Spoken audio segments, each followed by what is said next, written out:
یہ منصب ہے حضرت اقدس محمد مصطفیٰ صلی اللہ علیہ وآلہ وسلم کا، اور ہم ایک ایسی قوم ہیں، ایسی خوش نصیب قوم ہے جو ایسے بلند صاحب اخلاق انسان کے غلام کہلانے کے مستحق ٹھہرے. لیکن مستحق ٹھہرے یا نہیں یہ ایک الگ سوال ہے. مستحق ٹھہرنا چاہیے جن کو، کیونکہ حضرت صلی اللہ علیہ وآلہ وسلم کی پیروی کا دعویٰ کرنے کے بعد آج مسلمان جو اخلاق میں دنیا میں سب سے ذلیل ترین قوموں میں شمار ہونے لگا ہے. یہ اتنا بڑا تضاد ہے، اتنا بڑا ظلم ہے کہ اس ظلم کا اگر آپ تصور کریں تو آپ کا رواں رواں خدا کے خوف سے کانپنے لگے. ایک معمولی ماں باپ کے بیٹے سے جب کوئی غلطی سرزد ہو جاتی ہے تو لوگ اسے تانا دیتے ہیں کہ دیکھتے نہیں تم کس باپ کے بیٹے ہو، اور اس تانے پر بعض لوگ کٹ مرتے ہیں. اس باپ کی حیثیت کیا ہے محمد مصطفیٰ صلی اللہ علیہ وآلہ وسلم کے بزرگ اخلاق کے مقابل پر اور عظمتوں کے مقابل پر؟ یہ تانا آج اسلام کو مل رہا ہے، یہ ظلم کیا جا رہا ہے آج اسلام پر کہ مسلمانوں کو نمایاں کر کے، مسلمانوں کو مخاطب کر کے کہا جاتا ہے کہ تم وہ مسلمان ہو جو کہتے ہو کہ تمام دنیا میں بلند ترین اخلاق پر فائز کیے گئے تھے.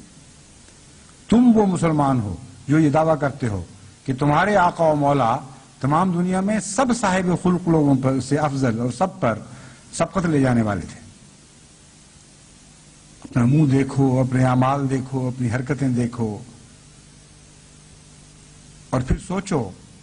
کہ اپنے آقا کی کیا تصویر تم دنیا کے سامنے پیش کر رہے ہو. اتنا خوفناک تانا ہے، اتنا دل ہلا دینے والا تانا ہے کہ اس کے باوجود اگر کوئی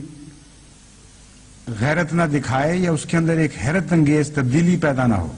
بیدار ہو کر اگر کوئی غور سے دیکھے نہ کہ میں کون ہوں اور کیا ہوں اور مجھ سے کیا توقعات کی جا رہی تھیں، تو ایسا آدمی تو معلوم ہوتا ہے یا وہ غفلت کی نیند میں سویا پڑا ہے، اٹھ ہی نہیں سکتا، اور یا پھر وہ مردہ ہو چکا ہے.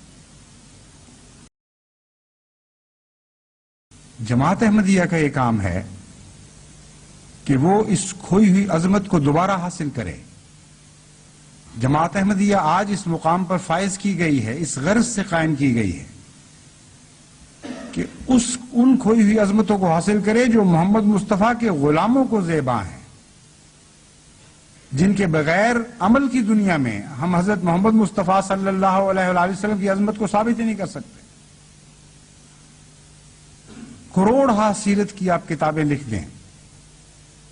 ارب ہا میلاد منائیں، ہر دن کو ایک میلاد شریف میں تبدیل کر دیں اور ہر رات کو سیرت کے نغمے گاتے ہوئے گزار دیں، مگر حقیقت میں حضرت محمد مصطفیٰ صلی اللہ علیہ وآلہ وسلم کی عظمت اخلاق کا دنیا کو قائل نہیں کر سکتے جب تک آپ صاحب خلق نہ بن کے دکھائیں. اور پھر یہ فخر کے طور پر پیش نہ کریں کہ یہ سب کچھ ہم نے آقا سے پایا ہے، تیرے بڑھنے سے قدم آگے بڑھایا ہم نے. یہ گیت تو تب زیب دیتا ہے اگر آپ کے قدم آگے بڑھتے ہوئے نظر آ رہے ہوں. لیکن بدقسمتی کی انتہا ہے، ایک عجیب دردناک المیہ ہے کہ اس آقا کے غلام ہو کر جسے مکارم اخلاق کو آگے بڑھانے کے لیے قائم کیا گیا تھا، بلند ترین چوٹیاں جو اخلاق کی آپ سے پہلے تمام بنی نوع انسان نے قائم کی تھی، محمد مصطفیٰ صلی اللہ علیہ وسلم فرماتے ہیں کہ مجھے اس لیے مبعوث کیا گیا کہ ہر اخلاق کی ہر خلق کی چوٹی سے اس خلق کو اٹھاؤں اور بلند تر مقام پر کھڑا کر کے دکھا دوں کہ یہ ہے اصل مقام. ان کے غلام ہو کر، ان کی طرف منسوب ہو کر آج امت مسلمہ کے اخلاق کا یہ عالم ہو کہ ہر دنیا کی ایرا غیرہ اور عام دنیا کی لامذہب قومیں بھی ان کے اوپر تمسخر کریں اور تشنیع کریں اور کہیں کہ ہاں یہ اخلاق ہیں. دہریہ بھی ہنس رہے ہیں، آج بگڑے ہوئے مذاہب والے بھی ہنس رہے ہیں اور مشرک بھی ہنس رہے ہیں، فلسفی دان بھی ہنس رہا ہے اور دنیاوی سویلائزیشن اور تہذیب و تمدن کے علمبردار بھی ہنس رہے ہیں. کیا جماعت احمدیہ نے اس میدان میں آگے قدم بڑھایا ہے یا نہیں، یہ وہ سوال ہے. میں یہ سمجھتا ہوں کہ اتنے گوشے ابھی خلا کے باقی ہیں، اخلاق کی طرف توجہ دینے کا اتنا بڑا کام ابھی باقی ہے کہ اگر ہم نے اس کی طرف توجہ نہیں دی تو ہم دنیا کے معلم قرار نہیں دیے جا سکیں گے۔ اگر اس کے باوجود ہمیں دنیا کا مربی بنا دیا گیا تو یہ دنیا پر احسان نہیں ہوگا۔ اس لیے جو فتح کے دن قریب آ رہے ہیں، ان گوشوں پر میری نظر پڑتی ہے اور میں خدا کے سامنے ہول سے کانپنے لگتا ہوں کہ اے خدا، محض تیرا فضل ہے جو ان حالات کو تبدیل فرما دے اور ہمیں وہ عظمت عطا فرمائے جن عظمتوں کی خاطر تو نے ہمیں پیدا کیا ہے، ورنہ ہر قدم پر کمزوریاں ہیں، ہر قدم پر رکھنے ہیں۔ ایک خلا تو نہیں، ہر سمت میں کئی خلا ہیں۔ جب ہم غیروں کے مقابل پر اپنے آپ کو دیکھتے ہیں تو یقیناً ایک عظمت کا احساس پیدا ہوتا ہے۔ جب ہم دوسروں کے مقابل پر اپنے اخلاق پر نظر ڈالتے ہیں تو ایک تمانیت کا احساس بھی پیدا ہوتا ہے۔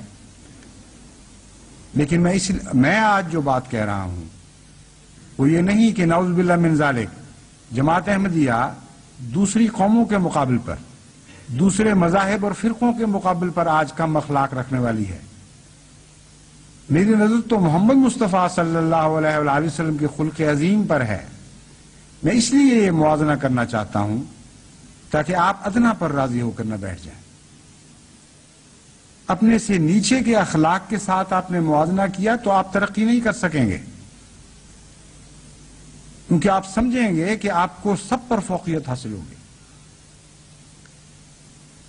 اگر دیکھنا ہے ترقی کی نظر سے، آگے بڑھنے کی خاطر، تو ہمیشہ محمد مصطفیٰ صلی اللہ علیہ وآلہ وسلم کے اخلاق پر اپنی نظریں مرکوز رکھیں، پھر دیکھیں گے آپ کہ آپ کو کتنا محرومی کا احساس بڑھے گا، کیا کچھ پانے کی نئی تمنائیں آپ کے دل میں پیدا ہوں گی۔